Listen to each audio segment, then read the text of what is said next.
Good morning, welcome to Ask spoken English academy. मी आरती वाके एक नवीन video घेऊन तुमच्या समोर आली। लास्ट व्हिडिओमध्ये आपण पास्ट परफेक्ट टेन्सचं स्ट्रक्चर बघितलं होतं आणि सेंटेन्सेस कसे होतात त्याच्यावर डिस्कशन झालं होतं। या व्हिडिओमध्ये आपण भरपूर सारे एक्झाम्पल्स बघणार आहोत ज्यांचा वापर आपण बोलताना कसा करू शकतो ते बघूया। पास्ट परफेक्ट टेन्स म्हणजे पूर्ण भूतकाळ। परफेक्ट टेन्स असलं की क्रियापदाचं किती रूप यूज करायचं आहे आणि पास्ट असल्यामुळे टू हॅवची भूतकाळी रूप म्हणजे हॅड हे आपल्याला काय करायचं, हेल्पिंग वर्ब घ्यायचं। हॅड हे एकच हेल्पिंग वर्ब असल्यामुळे एक वचन असते किंवा अनेक वचन असते तुमचा सब्जेक्ट त्यानुसार आपल्याला हॅडच यूज करायचा आहे। इथे दोन तीन जर असले तर आपण एक वचन आहे अनेक वचन आहे असं वापरलं असतं, पण हॅड एकच आहे त्यामुळे सगळ्यासमोर आपल्याला तेच यूज करायचं। Piyush had got fever after waiting in the rain. After waiting in the rain हे काय आहे, त्याचं हाफ सेंटेन्स नंतर सांगितलं जातं की कधी तर पावसात भिजल्यानंतर पियुषला ताप आला होता। हॅड नंतर भीती केलं होतं, आलं होतं, विचारलं होतं, सांगितलं होतं, तसं आला होता, ताप आला होता या अर्थाने वापरलेलं आहे। My dad had woken up late on meeting day. मीटिंगच्या दिवशी माझे वडील उशिरा उठले होते। Had helping verb V3, had helping verb V3. The shopkeeper had wrapped the gift till I paid the bill. Last video मध्ये तुम्हाला सांगितलं तर past perfect tense मध्ये sometimes simple past tense वर त्याच्यासोबत अटॅच होतो। जसं की इथे बघा तुम्ही पहिल्या वाक्यामध्ये past perfect tense आहे, दुसऱ्या वाक्यामध्ये simple past tense आहे। मी बिल पे करेपर्यंत दुकानदाराने गिफ्ट रॅप केलं होतं। Lawyer had proven his point against the criminal in the last hearing. Last hearing ला वकिलाने क्रिमिनलच्या म्हणजे गुन्हेगाराच्या विरुद्ध त्याचा पॉइंट प्रूव्ह केला होता। Hunter had shot the rabbits last night.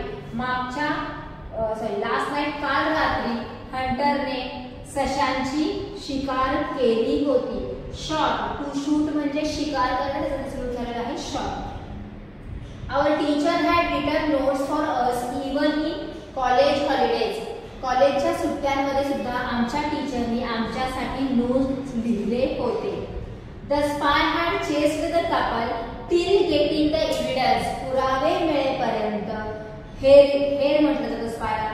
स्पायने कपलचा पाठलाग केला होता। Sunil had spent all his saving in excitement. Excitement मध्ये सुनीलने त्याचे सगळे सेविंग खर्च केले होते।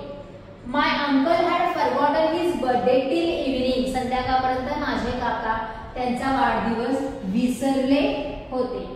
The clerk had helped senior citizens to withdraw money on pension day. पेन्शनच्या दिवशी क्लर्कने सिनियर सिटीजनला पैसे काढण्यासाठी मदत केली होती। The typist had typed the wrong matter by mistake. चुकून टाइपिस्टने चुकीचा मॅटर टाइप केला होता।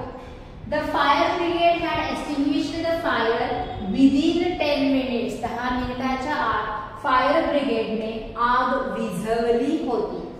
The birds had flown high after a gunshot.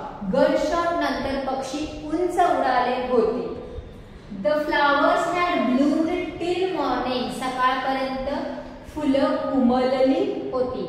A minister had abused the crowd during his campaign.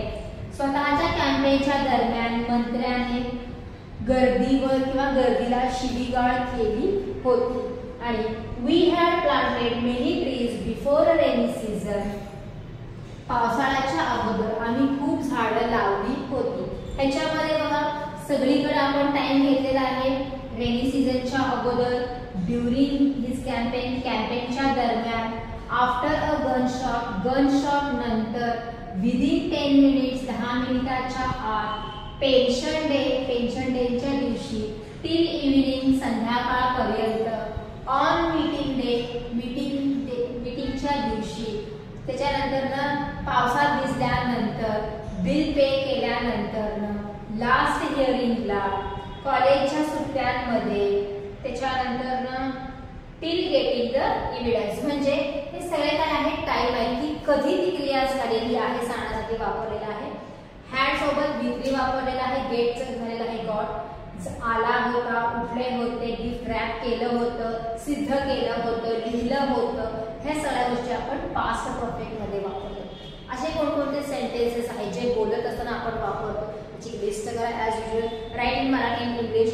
बघा तुम्ही बरोबर क्रियापदासाठी ग्रुप वापरलेला आहे का नाही. तसं तर जास्तीत जास्त बोलत असताना past perfect tense simple past टेन्सचा वापर खूप केला जातो.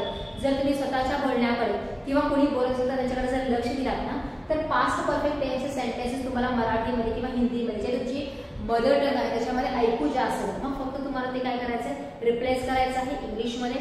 ऑलरेडी मागच्या व्हिडिओमध्ये आपण स्ट्रक्चर बघितलेलं आहे. पहिल्यांदा स्ट्रक्चर बघा. स्ट्रक्चर प्रमाणे वाक्य करा. त्याच्यातले वाक्य चेक करा. हे वाक्य कशा प्रकारे तयार केलेले आहेत ते बघा आणि तुमचे स्वतःचे बोली भाषेमध्ये दररोजच्या वापरातले सेंटेन्सेस तयार करा आणि त्याची प्रॅक्टिस करा. So this is for today. Thank you.